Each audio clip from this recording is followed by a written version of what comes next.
అన్నాడు.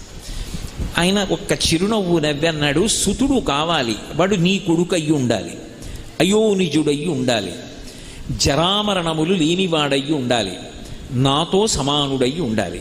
ఇటువంటి కొడుకు కావాలి నీకు. లోకంలో ఇలా అడిగిన వాళ్ళు ఉన్నారా ఎవరైనా? భక్తికి ఎంత పరవశించిపోతాడు పరమశివుడు అన్నదానికి పరాకాష్ఠ నందీశ్వర వృత్తాంతం. తథాస్తు. ఇప్పుడు అయోనిజుడు కదు పుట్టాలి, భార్య కడుపులోంచి వచ్చేవాడు కాకూడదు. శిలాదుడు సంతోషించాడు, వెళ్ళిపోయి ఆయన ఒక యజ్ఞాన్ని సంకల్పం చేసి యజ్ఞం చేస్తున్నాడు. ఆ యజ్ఞం చేస్తూ ఉండగా ఆ యజ్ఞకుండంలోంచి అకస్మాత్తుగా అగ్ని 1000 సార్లు దాని కాంతి పెరిగిపోతే ఎలా ఉంటుందో అంత కాంతితో ఒక బాలుడు పైకి లేచి యజ్ఞకుండంలోంచి బయటికి వచ్చాడు. ఓ శివానుగ్రహంతో నాకు ఈ కుమారుడు కలిగాడన్నాడు. వాడికి ఉపనయనం చేశాడు.